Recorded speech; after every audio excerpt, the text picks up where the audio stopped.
بسم الله الرحمن الرحيم عن أبي هريرة رضي الله عنه قال قال رسول الله صلى الله عليه وسلم إذا أطاع الرجل زوجته وعق أمه وأدنى صديقه وأقصى أباه فانتظروا عند ذلك زلزلة وخسفا ومسخا. റസൂലുള്ളാഹി സ്വല്ലല്ലാഹു അലൈഹി വസല്ലം പറഞ്ഞു, ഉമ്മയേക്കാൾ ഭാര്യയ്ക്ക് സ്ഥാനം കൊടുക്കുകയും പിതാവിനേക്കാൾ കൂട്ടുകാരനെ അംഗീകരിക്കപ്പെടുകയും ചെയ്യുന്നൊരു കാലഘട്ടം വന്നാൽ അപ്പോൾ നിങ്ങൾ ഭൂമി കുലുക്കത്തെയും പ്രകൃതി ദുരന്തങ്ങളെയും പ്രതീക്ഷിച്ചു കൊള്ളുക. അന്ത്യനാളാകുമ്പോൾ ഉണ്ടാകുന്ന ഒരു പ്രതിഭാസമാണിത്. മക്കൾക്ക് കൗമാരപ്രായത്തിൽ എത്തിക്കഴിഞ്ഞാൽ വാപ്പയേക്കാൾ വലുത് കൂട്ടുകാരായിരിക്കും. വാപ്പയുടെ അഭിപ്രായങ്ങൾ സ്വീകരിക്കില്ല, കൂട്ടുകാരെന്ത് പറഞ്ഞാലോ അത് അംഗീകരിക്കും, അതിൻ്റെ കൂടെ കൂടുകയും ചെയ്യും. വിവാഹം കഴിച്ചു കഴിഞ്ഞാൽ ഉമ്മയേക്കാൾ സ്ഥാനം ഭാര്യയ്ക്കായിരിക്കും. ഉമ്മയെ അവഗണിക്കുകയും ഭാര്യയ്ക്ക് വേണ്ടി ഉമ്മയെ മാറ്റി നിർത്തുകയൊക്കെ ചെയ്യും. അങ്ങനെ ഒരു ഘട്ടം വന്നാൽ പ്രകൃതി ദുരന്തങ്ങൾ ഉണ്ടാകുമെന്നാണ് റസൂൽ സല്ലല്ലാഹു അലൈഹി വസല്ലം പറയുന്നത്. വളരെ സൂക്ഷിക്കേണ്ട ഒരു കാര്യമാണ്. ഇമാം ദഹബി തൻ്റെ കിതാബിൽ കബായറിൽ ഒരു സംഭവം ഉദ്ധരിക്കുന്നുണ്ട്. റസൂലുള്ളാഹി സ്വല്ലല്ലാഹു അലൈഹി വസല്ലം കാലഘട്ടത്തിൽ ഒരു യുവാവുണ്ടായിരുന്നു. അൽഖമ എന്നാണ് അദ്ദേഹത്തിൻ്റെ പേര്. നല്ല നിസ്കാരവും നോമ്പൊക്കെ ഉള്ള തഖ്വയുള്ള ഒരു മനുഷ്യനാണ്.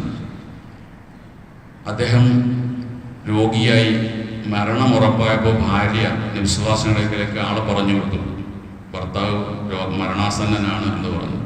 റസൂലുള്ള 3 സഹാബാക്കൾ അമ്മാർ, ബിലാൽ, യാസിർ, ഈ 3 പേരെ പറഞ്ഞു വിട്ടു അദ്ദേഹത്തിൻ്റെ വീട്ടിലേക്ക്. ഇവർ 3 പേരും ചെന്ന് അദ്ദേഹത്തിന് അവസാനം കലിമ ചൊല്ലി കൊടുക്കുകയാണ്.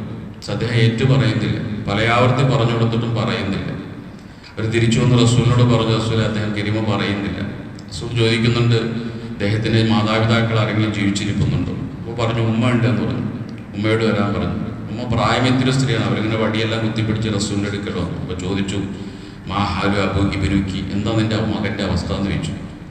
പറഞ്ഞു, മകൻ നല്ലവനാണ്, നിസ്കാരമുണ്ട്, നോമ്പുണ്ട്, നല്ല ആബിദാണ് എന്ന് പറഞ്ഞു. അപ്പോൾ ഞാൻ അതല്ല ചോദിച്ചത്, മാ ഹാലു ഇബ്നുക്കി, നിൻ്റെ മകൻ നിന്നോടുള്ള ബന്ധമാണെന്നാണ് ചോദിച്ചത്. അപ്പോൾ പറഞ്ഞു, ഞങ്ങൾ തമ്മിൽ അത്ര ബന്ധത്തിലായിരുന്നില്ല. എന്താ കാരണം എന്ന് ചോദിച്ചു.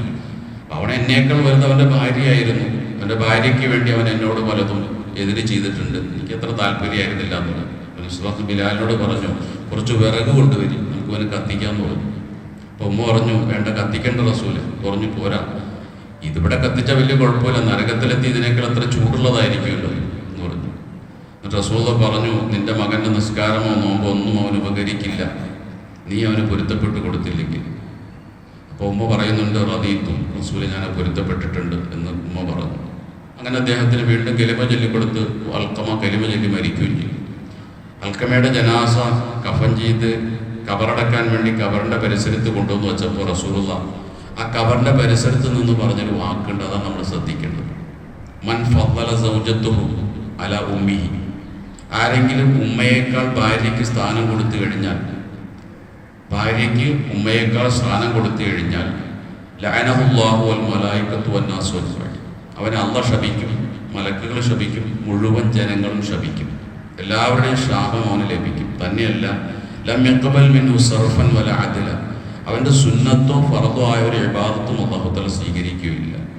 വളരെ സൂക്ഷിക്കേണ്ട ഒരു വിഷയമാണ്. ദുനിയാവിലെ അപകടമാണ്, ആഖിറത്തിലെ അപകടമാണ്. നമുക്ക് ഏറ്റവും വലുത് നമ്മുടെ ഉമ്മയാണ്, വാപ്പയാണ്. അവർ കഴിഞ്ഞിട്ട് ഭാര്യയും കൂട്ടുകാരൊക്കെ ഉള്ളൂ.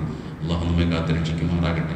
അള്ളാഹു നമുക്ക് ഈമാനും ഇസ്തിഖാമത്തും നൽകി അനുഗ്രഹിക്കുമാറാകട്ടെ. സുബ്ഹാനല്ലാഹി വബിഹംദിഹി സുബ്ഹാനല്ലാഹി വബിഹംദിഹി അഷ്ഹദു അല്ലാ ഇലാഹ ഇല്ലാ അൻത അസ്തഗ്ഫിറുക വ അത്തൂബു ഇലൈക്.